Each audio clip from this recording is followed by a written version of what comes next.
کھانے کے رہ گئے، اندر سے دل بجھے ہوئے ہیں، اور آپ یہ دیکھیے کہ وہ حق ادا ہم ظاہر ہے نہیں کر سکے ہیں۔ لیکن میں آپ سے پوچھنا چاہوں گی کہ ماہ رمضان کے جو ہمارے جو ہم نے عبادت کی ہے، جو ریاضتیں کی ہیں، تو اس کا اصلی نتیجہ کیا ہے؟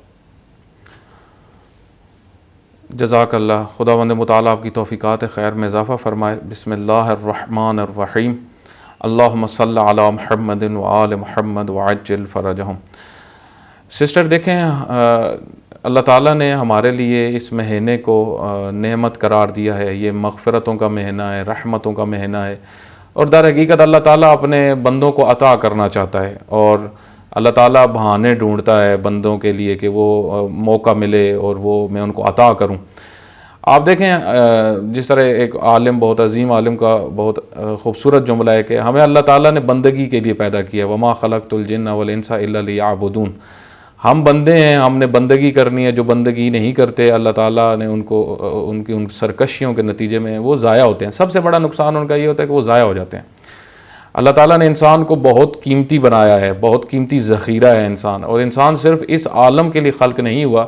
انسان نے یہاں پہ بہترین زندگی گزارنی ہے، اپنی ذمہ داریاں ادا کرنی ہیں، اللہ کی بندگی کرنی ہے، جس کے نتیجے میں اللہ تعالیٰ نے اس کے لیے بہت کچھ ایک اور عالم میں رکھا ہوا ہے، اور اس کو جنت کی اس کو جو بشارت دی ہے کہ میں تمہارے لیے جنت رکھوں گا، نعمات اور رضوان اللہ الاکبر، تمہیں میرا قرب ملے گا، کیونکہ اللہ تعالیٰ خالق ہے، مالک ہے، رب ہے، اور جمال ہی جمال ہے، خوبصورتیاں ہی خوبصورتیاں اللہ تعالیٰ کے پاس۔ اللہ تعالیٰ حی ہے، ایسا حی ہے جس کے پاس جہاں پہ موت نہیں ہے، وہ سرمدی وجود ہے۔ اس وجہ سے جو اس کے قریب ہو جاتا ہے، جو اس کا قرب حاصل کر لیتا ہے، وہ بھی جو ہے وہ ہمیشگی کی سعادتیں حاصل کر لیتا ہے۔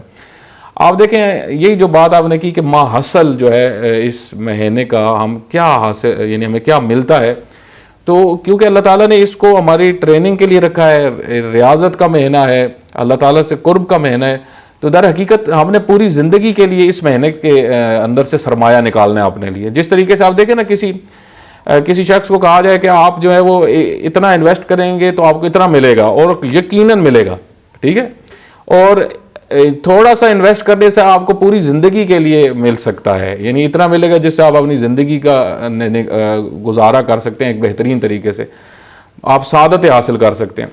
تو اللہ تعالیٰ نے در حقیقت مومن کو انویسٹمنٹ کا موقع دیا، یہ تجارت ہے نا۔ اللہ تعالیٰ خریدار ہے اس انویسٹمنٹ کا، اس تجارت، اور یہ بہترین معاملہ ہے جو اللہ تعالیٰ سے کیا جاتا ہے، جس میں انسان جو ہے وہ نیکیاں، عبادتیں، بندگی، اطاعت، اچھے کام اور واجبات الہیہ کی جب ادائیگی کرتا ہے تو اللہ تعالیٰ اس کے اعمال کو خریدتا ہے، اور اللہ تعالیٰ سے بڑھ کے کوئی خریدار نہیں ہے۔ امام زین العابدین علیہ الصلوۃ والسلام کی 2 دعائیں جو رمضان المبارک کے متعلق ہیں، اس صحیفہ کاملہ کی 54 دعائیں ہیں، 54 میں سے 44 نمبر دعا اور 45 نمبر دعا یہ رمضان المبارک کے متعلق ہے۔ 44 نمبر دعا جو رمضان کا پورا نصاب ہے، جب داخل ہوا رمضان تو امام نے یہ پڑھی، اس کے اندر پورا نصاب بیان ہوا ہے کہ جو رمضان المبارک کا حق ادا کرے اور اس کا حق کس طرح ادا ہوگا، وہ بھی سارا امام نے بیان کیا۔ تو اس دعا کے آخر میں امام علیہ الصلوۃ والسلام نے وہ جملہ ارشاد فرمایا جس سے ہم سمجھ سکتے ہیں کہ امام علیہ الصلوۃ والسلام نے کیا ماحصل اس کا بتایا۔ توجہ کریے گا، بہت بنیادی چیز ہے۔ امام بالکل جب اس 44 نمبر دعا کے آخر میں پہنچے، یعنی وہ جو دعا ہے ماہ رمضان کا نصاب ہے، داخل ہوا جب ماہ رمضان، تو اس دعا کے اندر بھی امام نے رمضان کی عظمت بھی بیان کی اور اس کا محصل بھی بیان کیا۔ اسی طرح وداع والی جو دعا ہے، جس کے کچھ جملے میں آپ کی خدمت میں عرض کروں گا، اس میں بھی رمضان کی دوبارہ سے عظمت بیان کی، لیکن اب وہاں پہ ایک درد ہے، ایک خاص قسم کا نا، ایک دوست کے بچھڑنے کا، ایک دوست بچھڑ رہا ہے، وہ امام وہ بیان کر رہے ہیں کہ یہ کتنا قیمتی دوست تھا جو جدا ہونے والا ہے۔ تو امام علیہ الصلوۃ والسلام نے اس دعا 44 نمبر دعا کے آخر میں وہ جو ماحصل بتایا وہ یہ ہے، اللہم وجعلنا فی سائر الشہور والایام کذالک۔ اے خدایا، ہمیں جس طرح ہم نے اس مہینے میں تیری بندگی کی ہے نا، تیری اطاعت کی ہے، تیرے ساتھ دل لگایا ہے، اور جو ہے وہ تیرا قرب حاصل کیا ہے، عبادتیں انجام دی ہیں، اور ہمیں پورا مہینہ ہماری کوشش رہی کہ ہماری زندگی میں گناہ نہ ہو، ہمارے ان دنوں میں ہم سے کوئی غلطی نہ ہو، کوتاہی نہ ہو، حرمت یعنی حرمت کا خیال رکھا ماہ رمضان المبارک کا، اور اے خدا تیری حرمت کا خیال رکھا۔ امام فرماتے ہیں اے خدا وجعلنا فی سائر، اب سارے مہینوں میں ہمیں اسی طرح کر دے، یعنی ہم اسی طرح رہیں جس طرح رمضان المبارک میں ہم ہر چیز کی پرواہ، تیرے حکام کی پرواہ کرتے ہوئے نظر آئے، بالکل اسی طریقے سے رہے۔ دیکھیں آپ جس نے اس رمضان المبارک کا تھوڑا سا بھی حق ادا کیا ہے نا، تو اس کے لیے یہ دعا ہے۔ جس نے بے پرواہی سے گزارا ہے اس مہینے کو، لازم بات ہے وہ نتیجے حاصل نہیں کر سکے گا۔ یہ نتائج تو وہی حاصل کر سکے گا کہ جس نے اس مہینے کی حرمت، اس مہینے کا لحاظ رکھا اللہ تعالیٰ کی وجہ سے، رسول اللہ صلی اللہ علیہ وآلہ وسلم کے امتی ہونے کی وجہ سے۔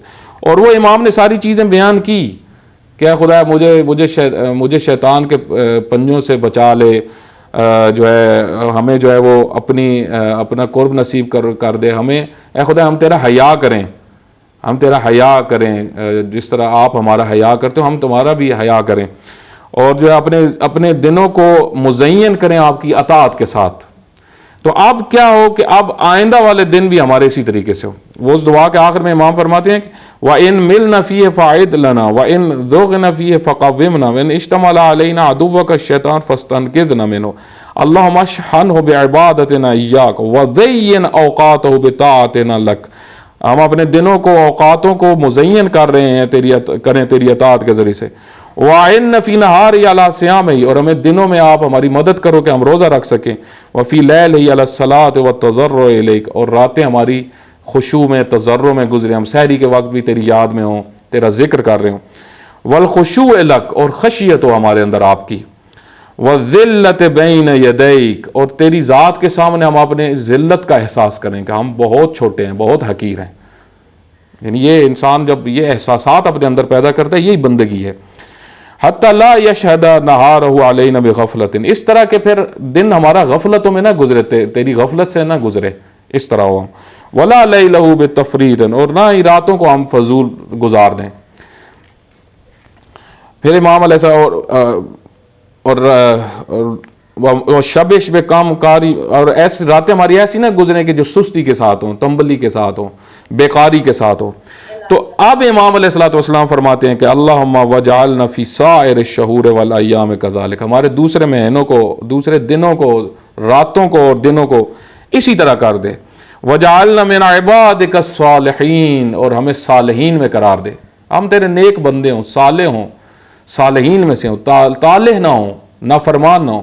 یہ وہاں حاصل ہے در حقیقت۔ دیکھیں بعض اوقات نا آپ اللہ تعالیٰ سے، کیونکہ ہم نے عاقبت بالخیر بہت بڑی نعمت ہے، عاقبت اینڈ اچھا ہو، وہ اینڈ اچھا ہونا، سعادتوں کے ساتھ ہونا، وہ اس مہینے کے ذریعے سے ہم اللہ تعالیٰ سے طلب کر رہے ہیں نا کہ اے خدا اب ہماری پوری زندگی اسی طرح تیری اطاعت میں اور تیری بندگی میں گزرے، دوام ہو۔ جس طرح دعائے کمیل میں بھی امام علیہ السلام یہی فرماتے ہیں نا، اور سب دعاؤں میں آپ کو بڑی بڑی دعاؤں میں یہی ملے گا کہ اے خدا یہ جو میں کام کر رہا ہوں اس میں دوام آ جائے۔ ہوتا اصل میں کیا ہے، ابھی دیکھیں کہ ماہ رمضان میں ایک بڑی تعداد، یہ عید جب آئے گی تو نافرمانیاں شروع ہو جاتی ہیں۔ عید کو ایونٹ سمجھ لیتے ہیں، نافرمانیوں کا ایونٹ، حالانکہ وداع والی دعا جو ہے اس میں امام علیہ السلام فرماتے ہیں خدا یہ عید الفطر عید ہے، اس میں اس کو تو آپ نے سرور کا ذریعہ رکھا ہے اور یہ گناہوں کو مٹانے کے لیے، یعنی اصل میں عید الفطر کس لیے کہ جو گناہ رہ گئے ہیں وہ اب عید الفطر والے دن اللہ تعالیٰ ہمارے بخش دے گا۔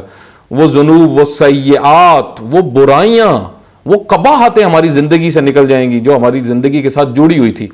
لیکن بعض لوگ آپ دیکھیں پارٹ ٹائم انہوں نے سمجھا نا ماہ رمضان ایک پارٹ ٹائم اللہ تعالیٰ سے جو ہے وہ جوڑنے کا، البتہ جو جڑ جاتا ہے پھر وہ تو دیکھیں جو خوبصورتیوں کو پا لے، جو کمال کو پا لے، جو جمال پروردگار کو پا لے، جو اس قرب کی چاشنی کو چکھ لے، جس طریقے سے آیت اللہ بہجت کے پاس کوئی جوان آیا نا، اس نے کہا کہ مجھ سے نا گناہ جو ہے وہ نہیں چھوٹتے، میں جو ہے وہ مجھے نامحرم خواتین کو دیکھنے میں لذت آتی ہے، میں اس سے نہیں رہ سکتا۔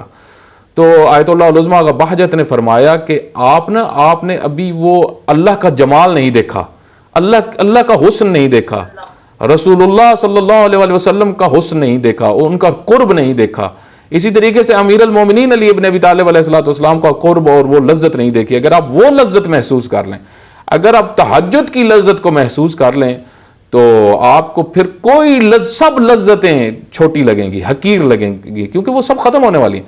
آپ دیکھیں ہمیں اب یہ افطار کے وقت اتنی طلب ہوتی ہے, دل کر رہا ہوتا ہے یہ چیز بھی کھا لیں, یہ چیز بھی کھا لیں, مثلا سامنے جب چیزیں آتی ہیں تو تھوڑی دیر بعد جو لذیذ ترین چیز ہوتی ہے اس کی لذت ختم ہو جاتی ہے, کچھ ہی دیر بعد.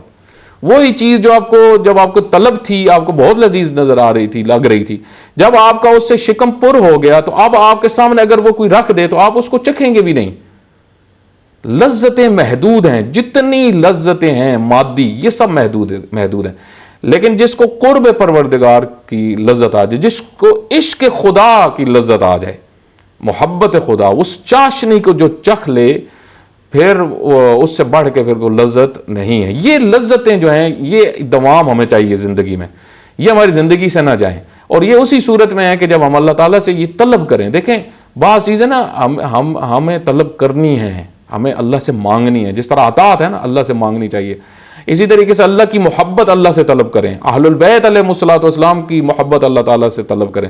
جو اللہ تعالیٰ نے خود, آپ دیکھیں نا, اللہ تعالیٰ نے رسول اللہ کی ساری محنتوں کا نتیجہ امت سے کیا طلب کیا؟ کچھ بھی نہیں طلب کیا, صرف مودت, محبت. کتنی چاشنی, کیوں دیکھیں محبت جہاں پہ ہوگی نا وہاں پہ بات بھی مانی جائے گی, وہاں پہ اطاعت بھی ہوگی, وہاں پہ قربت بھی ہوگی. جہاں محبت نہیں ہوگی وہاں پہ پھر نظام نہیں اسلام کا چل سکتا. اسلام کا نظام اللہ تعالیٰ نے محبت پہ اس کی بنیاد رکھی ہے. اس وجہ سے گھر میں محبت ہوگی, گھر کا نظام بہترین ہے. محلے میں مومنین میں علاقائی سطح میں محبت ہوگی تو بہتر ہے. لیکن جہاں پہ نفرتیں شروع ہو جائیں تو وہاں پہ بہت برائی آ جاتی ہے. اس وجہ سے امام علیہ الصلوۃ والسلام فرماتے ہیں کہ اے خدا مجھے اپنے صالحین بندوں میں قرار دے, صالح بنا دے مجھے, میں ہمیشہ اب صالحین میں رہوں, کیونکہ مجھے پتا ہے کہ تیرا قرب ان کو نصیب ہوتا ہے جو صالح ہوتے ہیں. آپ ان سے محبت کرتے ہو کہ جو آپ کی اطاعت کرتے ہیں. یہ مجھے علم ہے اس چیز کا. کسی نے رسول اللہ صلی اللہ علیہ وسلم سے پوچھا نا کہ کیسے اللہ تعالیٰ کی محبت میرے شامل حال ہو. حضرت نے فرمایا اطاعت کرو, فارمولہ, اللہ تعالیٰ کی مانو گے اللہ تو آپ سے محبت کرے گا. نافرمان تو بیٹا تو باپ کو بھی اچھا نہیں لگتا, ماں کو اچھا نہیں لگتا. ٹھیک ہے, آپ دیکھیں نا ماؤں کو خود سوچنا چاہیے, اگر ان کو بیٹا نافرمان نہیں اچھا لگتا تو ہم اللہ تعالیٰ کی اگر نافرمان بندی ہیں تو کیا ہم اچھی لگتی ہوں گے اللہ کو؟ اسی طرح باپ کو سوچنا چاہیے, اسی طرح سب کو سوچنا چاہیے. تو اللہ تعالیٰ پھر امام زین العابدین علیہ الصلوۃ والسلام فرماتے ہیں کہ یہ صالحین کون ہیں؟ الذین یرثون الفردوس وهم فیہا خالدون, جن کے لیے اللہ تعالیٰ نے فردوس کو قرار دیا ہے, جنت کو قرار دیا ہے, جو اس میں ہمیشہ رہیں گے. والذین یعطون ما آتوا وقلوبهم وجلہ, جو اللہ تعالیٰ کی راہ میں جب دیتے ہیں تو پھر بھی پریشان رہتے ہیں, اس اندر ایک کھٹکا سا رہتا ہے کہ ایسا نہ ہو کہ میرے عمل میں کوئی کوتاہی ہو, میرے عمل میں کوئی کمزوری ہوئی. دیکھیں ماہ رمضان کے آخر میں مومن کی یہی کنڈیشن ہوتی ہے, اس کے اندر ایک خاص قسم کی خوشی بھی ہوتی ہے, ایک گھبراہٹ بھی ہوتی ہے, پریشانی بھی ہوتی ہے. خوشی کس چیز کی ہوتی ہے کہ الحمدللہ مجھے بندگی کی توفیق ہوئی, مجھے اطاعت کی توفیق ہوئی, میں نے اس مہینے کا ایک حد تک حق ادا کرنے کی کوشش کی. اور کھٹکا کس چیز کا ہوتا ہے؟ اے خدا ایسا نہ ہو میری کوئی کمزوری رہ گئی ہو جس کی وجہ سے میرے اعمال ضائع ہو سکتے ہیں. یہ کھٹکا, یہ دونوں کنڈیشنز, امید اور خوف, یہ پلڑا جب برابر میں آ جائے یہ مومن ہے. جو بالکل خوف میں چلا جائے, بعض لوگ خوف میں رہتے ہیں, کئی لوگ سوال کرتے ہیں, وہ کہتے ہیں لگتا ہے اللہ تعالیٰ جو ہے نا وہ قبول نہیں کرے گا, ایک گناہ بھی ہو تو اس کا اتنا عذاب ہوتا ہے, ہماری زندگی میں تو اتنے جو ہے وہ گناہ ہیں, اور جو ہے وہ پتہ نہیں کیا ہوگا. خوف کی حالت میں رہتے ہیں نا, ٹھیک ہے, اور رجا ان کے اندر, امید نہیں ہے. اللہ تعالیٰ فرماتا ہے ان دونوں کنڈیشنز کو اپنے اندر رکھو. اسی وجہ سے آپ دیکھیں پورے قرآن کریم میں ایک طرف جہاں پہ جہنم کا تذکرہ ہے فوراً ساتھ جنت کا تذکرہ آئے گا, مومنین کے لیے نعمتوں کا تذکرہ آئے گا. کیوں؟ تاکہ آپ کے اندر یہ دونوں کنڈیشنز باقی رہیں. یسارعون فی الخیرات وہم لہا سابقون, یہ وہ ہیں جو ہمیشہ نیکیوں کی طرف دوڑتے ہیں, سبقت لے جانے کی کوشش کرتے ہیں. اس کے بعد پھر آگے جو ہے وہ 45 نمبر دعا ہے جس میں امام علیہ الصلوۃ والسلام نے ایک خاص انداز سے یاد کیا ہے, وداع کیا ہے رمضان المبارک کو. وہ انشاءاللہ میں آپ کی خدمت میں عرض کرتا ہوں. جزاک اللہ, بہت خوبصورت گفتگو عنایت فرمائے قبلہ. بڑی خوبصورت بات کہ دیکھیں دین جو ہے بیلنس کا نام ہے. اللہ سے نا امید بھی نہیں ہونا, اور جو ہم عبادتیں کر رہے ہیں ان کی جو ہے قبولیت کا امیدوار بن کر بھی انشاءاللہ تعالیٰ رہنا ہے. جی تو آپ ہمیں یہ بتائیے قبلہ کہ ہمیں اپنی زندگی کن اصولوں کے تحت گزارنی چاہیے؟ جی دیکھیں، سب سے پہلی جو خود امیر المومنین علی ابن ابی طالب علیہ الصلوۃ والسلام نہج البلاغہ کے پہلے ہی خطبے میں فرماتے ہیں کہ اول دین معرفتہ، دین کا آغاز اللہ تعالیٰ کی معرفت سے ہوتا ہے. ہم جو ہے نا وہ توحید کو، ہم نے توحید کو صحیح طریقے سے نہیں سمجھا، توحید کی اہمیت کو. توحید بنیاد دین ہے. قولوا لا الہ الا اللہ تفلحوا، لا الہ کہو، کوئی معبود نہیں ہے، کوئی رب نہیں ہے، کوئی خالق نہیں ہے، کوئی مالک نہیں ہے، صرف اللہ. پورے قرآن کریم میں اللہ تعالیٰ نے اس چیز کو خصوصاً مکی صورتوں میں آپ دیکھیں یہی چیز ہے، اور وہ خالق ہے، وہ مالک ہے، وہ رب ہے، وہ سب کچھ اس کے ہاتھ میں ہے، عزتیں اس کے ہاتھ میں ہیں. وہ جس کو چاہے ذلیل کر دے، جس کو چاہے عزت دے دے. آپ دیکھیں یہ کیوں اس چیز کو امپورٹنٹ ہے سمجھنا، اس وجہ سے امپورٹنٹ ہے سمجھنا کہ اس دنیا میں آپ دیکھیں یزید جیسے گزرے وہ گھمنڈ کرتے تھے، ٹھیک ہے، لیکن یہ نظریہ ہمیں بتاتا ہے کہ ان کا کچھ نہ بچا.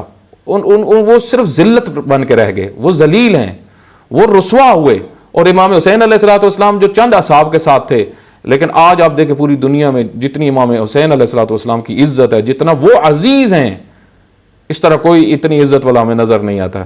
تو یہاں سے پتہ چلتا ہے کہ اللہ تعالیٰ کی مملکت ہے یہ کسی طاغوت کی مملکت نہیں ہے، یہ کسی ظالم کی مملکت نہیں ہے، یہ اللہ تعالیٰ کی زمین ہے. اللہ تعالیٰ کے قانون ہیں اس دنیا کے اوپر. اگرچہ ہمیں ظاہری طور پہ ہم کچھ فیصلے کر رہے ہوں کہ مثلا فلاں شخص ناکام ہو گیا، فلاں کامیاب ہو گیا، ہمارے ایک دنیا کے دستور ہیں نا، ہم تو اپنی دنیا کے مطابق تولتے ہیں لوگوں کو، لیکن اللہ تعالیٰ کے دستور تو اس طرح نہیں ہے. اگرچہ ظاہری طور پہ امام حسین علیہ الصلوۃ والسلام کو ظاہری ایک دنیا داری کے مطابق شکست ہوئی، ایک ظاہری ان کے سارے اصحاب قتل ہو گئے، امام حسین علیہ الصلوۃ والسلام کی شہادت ہوئی، بیویوں کو جو ہے وہ ان کے ساتھ گستاخیاں کی گئی، ان کو گلیوں میں بازاروں میں پھرایا گیا، یہ سب کچھ ایک ظاہری طور پہ. شیطانوں نے تو یہ کہا تھا کہ سوچا تھا کہ ہم نے اہل البیت علیہ الصلوۃ والسلام کو رسوا کر دیا، لیکن جب وَلَهُ الْمُلْكُ ہو، ملک اس کا ہے، یزید جیسوں کا نہیں ہے، شیطانوں کا نہیں ہے. یہ آج نجف میں جائیں تو پتہ چلے گا، علی ابن ابی طالب علیہ الصلوۃ والسلام کی زیارت پہ کوئی جائے تو اس کو پتہ چلے گا یہ ملک اللہ کا ہے، یہ اللہ کے بندوں کو یہاں پہ عزت ملتی ہے. تو یہ چیز سب سے بنیادی ترین چیز جو ہے وہ توحید کا درس ہے. بسم اللہ الرحمن الرحیم، قل هو اللہ احد اللہ الصمد لم یلد ولم یولد ولم یکن لہ کفوا احد. اس کا کف کوئی نہیں ہے، اس کا ہم پلہ کوئی نہیں ہے، وہ صمد ہے، وہ غنی بالذات ہے، وہ کسی کا محتاج نہیں، اور اس پر ایمان سب سے بڑی لذت ہے، اس کی ذات پر ایمان. آپ دیکھیں جب ہم اللہ تعالیٰ سے جڑتے ہیں نا تو غیبی طاقت ہماری زندگی میں آ جاتی ہے. غیبی امداد جس کو شہید مطہر رحمۃ اللہ علیہ نے ڈسکس کیا کہ ایک غیبی امداد ہوتی ہے مومن کی زندگی میں، اس کی زندگی میں ایک لذت ہوتی ہے، سکون ہوتا ہے، جڑا ہوا ہے نا اس کا دل ایک ایسی طاقت کے ساتھ جڑا ہوا ہے جس کے ہاتھ میں سب کچھ ہے. اور پھر اس نے پھر ہمارے اوپر کتنا لطف کیا کہ اس نے ہماری رہنمائی کے لیے رسول اللہ صلی اللہ علیہ وسلم جیسے رہبر بھیجے، امیر المومنین علی ابن ابی طالب علیہ الصلوۃ والسلام جیسے، حضرت موسیٰ علیہ الصلوۃ والسلام جیسے، حضرت عیسیٰ علیہ الصلوۃ والسلام جیسے، حضرت ابراہیم علیہ الصلوۃ والسلام جیسے. ان رہبروں نے اللہ کا پیغام ہم تک پہنچایا. جس طرح یہ قرآن کریم اللہ کا پیغام ہے جو رسول اللہ صلی اللہ علیہ وسلم کے دل اطہر تک آیا. آپ دیکھیں اس قرآن سے ہم نے استفادہ کرنا ہے، اس کو ہم نے اپنی دلوں میں جگہ دینی ہے تاکہ ہم اللہ تعالیٰ کے قانون کو سمجھ سکیں. اللہ تعالیٰ کے قانون سے جو جتنا جڑے گا وہ اللہ تعالیٰ سے جڑا ہوا ہے. یاد رکھیں، اللہ کے قانون سے جو جتنا دور ہے وہ اتنا اللہ تعالیٰ سے دور ہے. اللہ کا قانون ہے کہ میرے جو میں نے بنائے ہیں نا اپنے بندے، جن کو میں نے چنا ہے اور ان کو حق حکومت دیا ہے، ان کو انتخاب میں نے کیا ہے، ان کو میں نے تمہاری لیڈرشپ دی ہے، تم نے ان کی پیروی کرنی ہے. ہمیں ان کی پیروی میں زندگی گزارنی ہے، جن کو امام کہا گیا ہے. امام وجعلنا ائمۃ یہدون بامرنا، ہم نے ہر زمانے میں ایسے رہبر رکھے ہیں کہ جن سے جڑو گے تو ہمارا امر تمہیں وہ بتائیں گے. اس کا مطلب ہے ہم نے ان اصولوں سے ہٹنا نہیں ہے.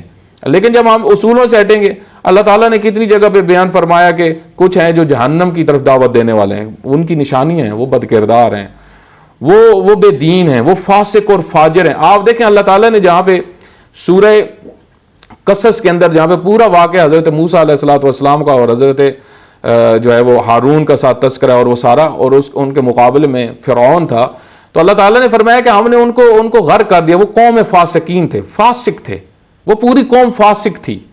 فاسق یعنی دین کی لمٹ سے نکلے ہوئے تھے.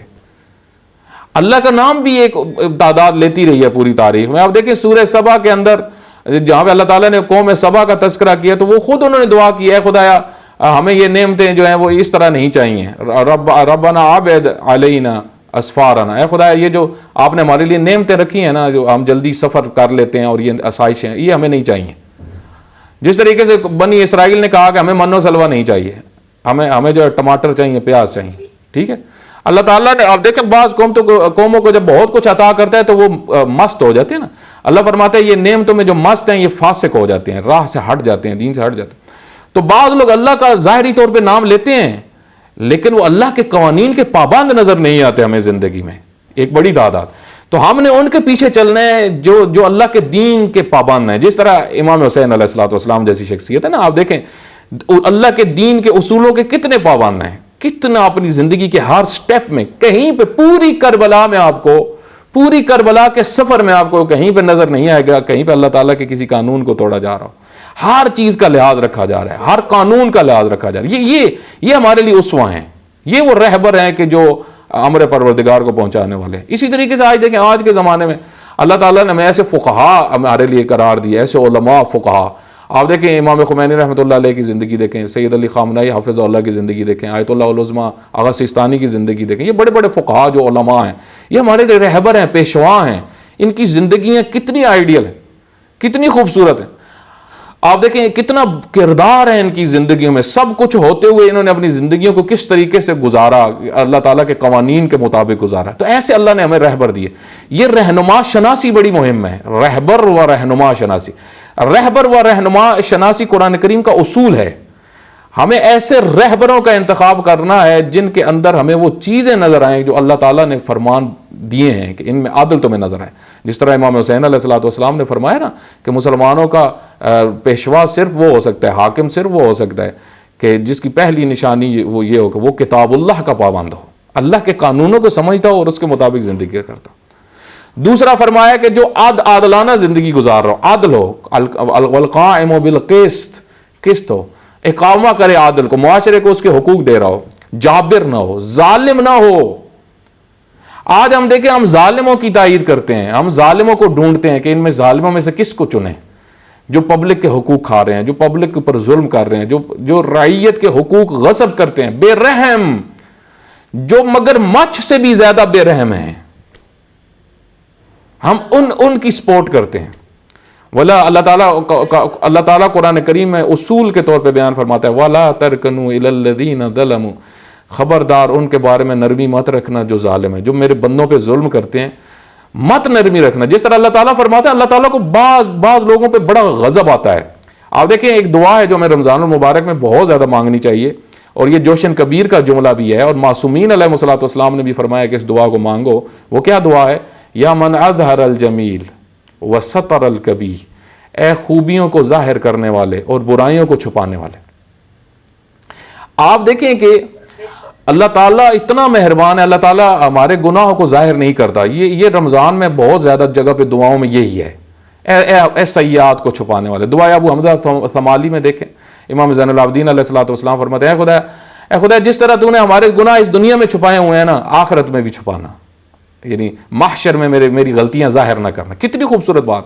اب آپ دیکھیں اللہ تعالیٰ کا یہ قانون ہے, اللہ تعالیٰ نے برائیوں کو ظاہر نہیں کیا, اس وجہ سے ہمیں بھی حکم دیا کہ ستار العیوب بنو. میں ستار العیوب ہوں, تم نے بھی ستار العیوب بننا ہے. ٹھیک ہے. اگر دیکھیں میں حدیث میں پڑھ رہا تھا کہ اللہ تعالیٰ اس بندے کو, اللہ تعالیٰ کسی کو ذلیل نہیں کرتا, یہ اللہ کا اصول ہے. اللہ تعالیٰ ذلیل نہیں کرتا, مگر کچھ بنیادوں پہ, کچھ قانون ہیں جن پہ اللہ تعالیٰ پھر اپنے بندوں کو ان کو ذلیل کر دیتا ہے. ایک کہ جو لوگوں کے عیبوں کو ظاہر کرتے ہیں, لوگوں کے عیوب کو جا کے بتاتے ہیں. اللہ تعالیٰ فرماتا ہے میں ستار العیوب ہوں, میں عیبوں کو تمہارے چھپا رہا ہوں. اب تم جو ہے وہ میرے بندوں کو نہیں چھپا رہے, مجھ سے امید رکھتے ہو کہ اللہ میرے عیبوں کو چھپا کے رکھے اور میرے بندوں کو ظاہر کرتے ہو. معذرت کے ساتھ میں فلانی کرنا چاہوں گی, اگر آپ اس پر بھی تھوڑی سی روشنی ڈالیے کہ کون سے عیب انسان کے چھپانے چاہیے. اگر جیسے خدا نخواستہ کوئی برائی میں مبتلا ہے